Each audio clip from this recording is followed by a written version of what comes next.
Hi friends, welcome back to our channel. అందరూ ఎలా ఉన్నారు ఫ్రెండ్స్? బాగున్నారండి. ఈరోజైతే నేను మనకి ఎంతో హెల్తీ అయిన రెసిపీ అండి, కాకరకాయ కర్రీ. కనీసం వీక్లీ వన్స్ అయినా తినాలండి ఖచ్చితంగా. అంత మంచి బెనిఫిట్స్ ఉందండి కాకరకాయలోను.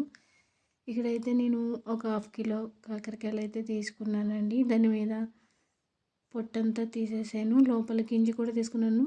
చాలామంది అయితే అట్లానే వండేసుకుంటారు, అలా వండుకుంటేనే మంచిది అంటారు. కానీ మేమైతే తినమండి, పిల్లలు కూడా తినరని నేనైతే ఇలా చేస్తానండి. కాకరకాయలను అయితే నేను రౌండ్ షేప్లో కట్ చేసుకొని క్లీన్ చేసేసుకున్నానండి. ఇప్పుడు దీన్ని వేరే బౌల్లో వేసుకొని కొంచెం ఉప్పు వేసుకొని దీన్ని ఒక 15 మినిట్స్ లేదా ఒక 1/2 అవర్ అయితే మనం పక్కన పెట్టుకుంటే ఈ కాకరకాయలో ఉండే చేదు అనేది మనకు కొంచెం తగ్గుతుందండి. కొంచెం కాదు, చాలా మట్టుకి చేదు అనేది మనకి పోతుంది ఫ్రెండ్స్. అందుకని నేనైతే ఎప్పుడు కాకరకాయ కూర వండిన ఇలానే చేస్తానండి. ఒక 1/2 అవర్ తర్వాత మనం కాకరకాయ ముక్కల్ని చూస్తే, ఇప్పుడు మనం ఏదైనా ఉప్పేసి పచ్చడి ఊరబెట్టినట్టు ఎట్లా ఉంటుందో ఈ కాకరకాయలో ఉప్పేస్తే అది కూడా అట్లానే ఉంటుందండి. చూసారండి, కింద వాటర్ అంతా కూడా వచ్చేసింది. కాకరకాయలో చేదు చాలా మట్టుకి తగ్గుతుంది ఫ్రెండ్స్ ఇలా కర్రీ చేయడం వల్ల.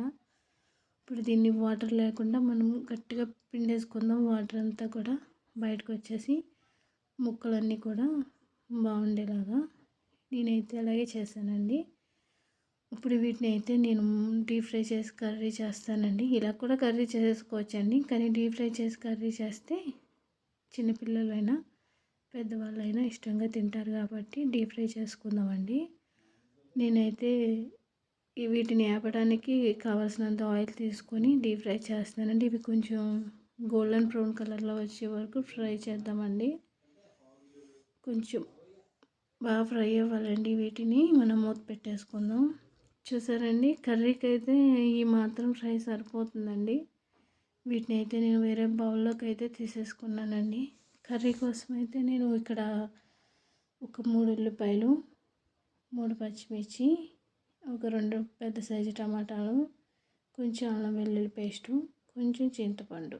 కర్రీ కోసం అయితే ఇక్కడ నేను ఆల్రెడీ కాకరకాయలు వేపిన ఆయిల్ ఉంది కదండి, దాంట్లోనే ఉల్లిపాయ పచ్చిమిర్చి వేసాను. అది బాగా ఫ్రై అవ్వాలండి. అందుచేత నేను చూసారండి, ఉల్లిపాయలు అయితే కొంచెం ఫ్రై అయినాయి. దీంట్లో మనం కర్రీకి సరిపడా ఉప్పు, కొంచెం పసుపు వేసుకుందాం. ఒకసారి అయితే కలుపుకుందామండి, ఎందుకంటే ఉల్లిపాయలు కొంచెం తొందరగా ఫ్రై అవుతాయి కదా ఫ్రెండ్స్. అందుకని ఉల్లిపాయలు అయితే కొద్దిగా ఫ్రై అయినాయి కాబట్టి ఇప్పుడు దీంట్లో నేను 1 స్పూన్ అల్లం వెల్లుల్లి పేస్ట్ వేస్తున్నానండి. అల్లం వెల్లుల్లి పేస్ట్ కూడా మనకి బాగా ఫ్రై అవ్వాలి. తర్వాత దీంట్లోనూ మనం ఆల్రెడీ కట్ చేసుకున్నాం కదండి టమాటా ముక్కలను కూడా వేసేసుకుందాం. ఇవి కూడా బాగా మగ్గనిచ్చుకుందామండి ఒక 1 మినిట్. టమాటా ముక్కలు అయితే కొంచెం అయితే ఫ్రై అయినాయి కదండి, ఇలా ఫ్రై అయితే సరిపోతుంది మనకి. ఇప్పుడు మనం ఆల్రెడీ డీప్ ఫ్రై చేసుకున్నాం కదండి కాకరకాయలు, ఆ కాకరకాయ ముక్కలు అయితే దీంట్లో వేసేసుకుందాం. ఒకసారి కలుపుకుందామండి కాకరకాయ ముక్కలను కూడా. ఇప్పుడు దీంట్లో నేను ఒక 2 స్పూన్ల కారం, 1 స్పూన్ ధనియాల పొడి, 1 స్పూన్ జీలకర్ర పొడి వేసానండి. ఒకసారి కాకరకాయ ముక్కలు అంతా కలిసేంత వరకు కూడా మనం కలుపుకుందామండి. ఆల్రెడీ ఇందాక చింతపండు పులుసుని నేను ఆల్రెడీ తీసి పక్కన పెట్టుకున్నానండి. దాన్ని దీంట్లో వేసేసుకుందామండి. ఓన్లీ చింతపండు పులుసే కాకుండా ఒక 1/2 గ్లాస్ వాటర్ కూడా వేసుకుందామండి. వేసుకొని ఒకసారి కలుపుకుందాం. మనకి ఒక 3-5 మినిట్స్ అయితే కర్రీ అయిపోతుందండి. చేదు లేకుండా చక్కగా పిల్లలు కూడా ఇష్టంగా తింటారండి. చాలా బాగుంటుంది ఫ్రెండ్స్. కనీసం వీక్లీ వన్స్ అండి, హెల్త్కి మంచి బెనిఫిట్ ఉన్న కాకరకాయ కూర. చూసారండి, అయిపోయింది, దగ్గరగా ఎగిరిపోయింది. ఇలా సరిపోతుంది ఫ్రెండ్స్. రైస్లోకైనా చపాతీలోకైనా తినచ్చు. కర్రీ అయితే ఎలా ఉందో కామెంట్ చేయండి.